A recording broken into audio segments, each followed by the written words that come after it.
Welcome to our series of interviews to celebrate the 5th year anniversary of JMS League. We'll be talking to all the captains, or some of the captains, talking about how they went through their draft strategy, what their goals are for this season, and a bit of an overview of the entire league itself and the 5 years that we've come so far. So how this interview is going to work is first we're going to talk through some interview questions and then go into a bit of a lightning round. So our first captain interview is Umair Ali, the captain of the Kadamane Falcons. Welcome, Umair. Nice to be here. Nice to have you, man. So we're going to jump right into it, okay? Right. Our first question was, you had an assistant captain. Yep. You chose Ali Merali. Most people know him as Chima. Now this guy's had valuable experience being a captain. He's won championships and he's had sustained success.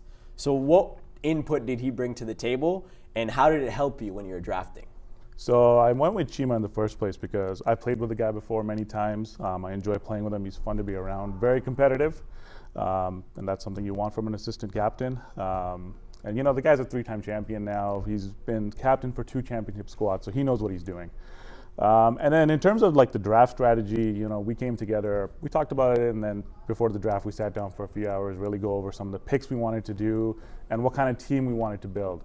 And you know, the guy, he knows how to build a good team. He knows how to take a bunch of guys who are not as well-known players and draft them, take some chances, and really draft like all-star or players who will become the next all-stars in JMS. So that's what we did, and we hope that the strategy pays off.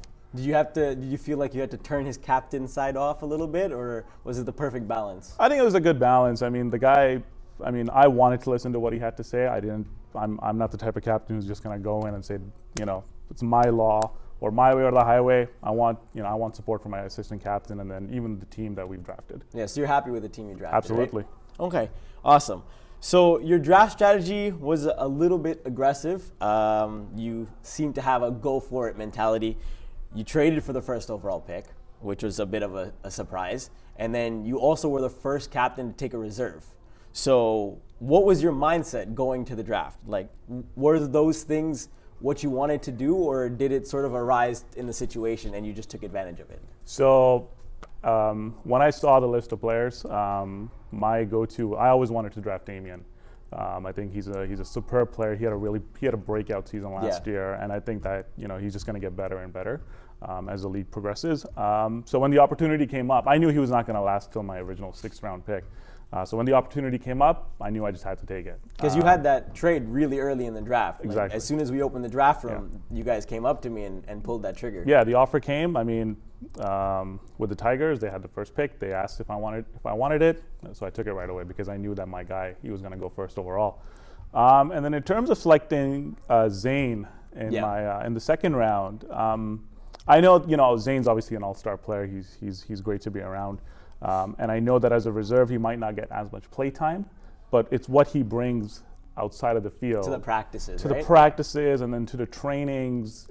That's what's really important because, we're a group of 13 guys, and if he can help, the group of 12 guys get 10 or 15% better, I think that, we're pretty solid at that point. Yeah, it makes sense. Obviously you have the trade-off between someone who will actually be able to play at all times as opposed to having someone who needs someone being absent. But I guess if you have someone like Zane who can help out like that, it makes a big difference. Now moving towards you personally, the ratings committee sort of raved about you this offseason. We had an initial rating and then looked at it again and realized no chance that Umair deserves that rating. He needs to be much higher.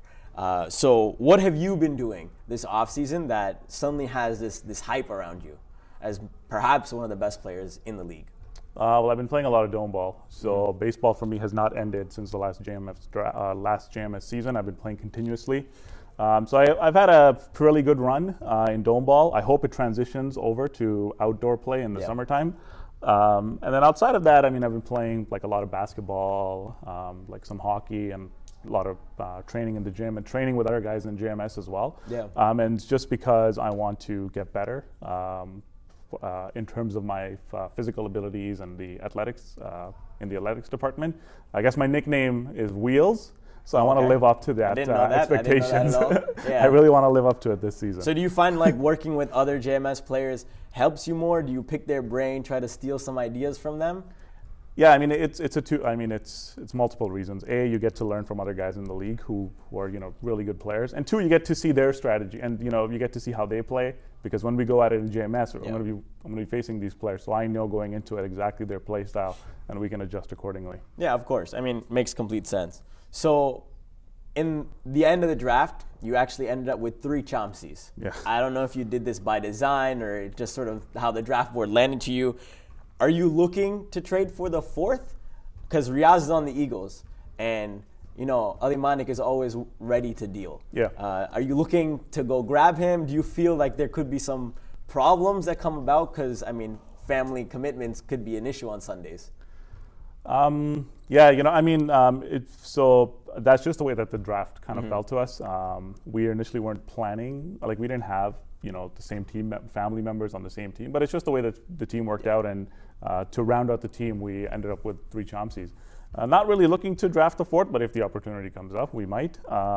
In terms of family affairs and them missing a bunch of games, well, everyone has commitments, and then we have some solid reserves. Yeah, of course. So if they miss, Zane, we bring in some solid reserves on the other end. Yeah, so I mean, it helps your chemistry, right? Exactly. You start off with great chemistry. Yeah. So now we're going to transition into the lightning round. Yeah. What we're going to do with you is now think about your entire tenure at JMS.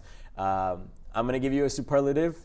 Try to give me an answer of the person as quickly as possible, and then you have some time to explain the answer you had, okay? So let's go with the toughest pitcher you've ever faced. Azad Najafi. For sure, eh? For sure. I have a tough time playing against that guy every single time I've gone against him, and I don't know what my historical average is, but with him, I'm sure it's very low. What does he do that makes it difficult for you? He has the way he throws the ball is he has a lot of spin on it. Yeah. And me being a more powerful hitter, I tend to pop up a lot whenever he pitches to me. Okay, so next one is best teammate. Now, what I don't mean skill-wise, I just mean in the actuality of being a teammate. So the best teammate you've had. I would go with Chima. Yeah. I've played with the guy before, again, in JMS, outside JMS, and it's just been, every time I play with him, it's just a lot of fun. Yeah, you can tell, because I mean, he has to be a selfless guy to win that many championships, exactly. Right? Best trash talker. For me, I would say AK. Okay. Every time I've played with him or against him, he's always at third base. I'm not a pure pull hitter, but he wants me. Every time he's trash talking, I want to pull right to him, just because of what he's saying. But then I throw off my entire game. So he gets in your head, he gets in my head, and it just throws me off. Okay. Last one. Most underrated player. Most underrated player. I would say Hussein Aladina.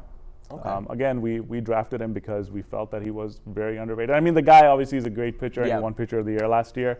But I think it's his hitting and his speed on the bases, which is very underrated. Interesting. I don't think anyone has ever commented on his speed before. All right, so that's going to wrap up our interview. I appreciate it. Thank you so much, Umair. No worries, man. Thank you for coming out, man. Thank you.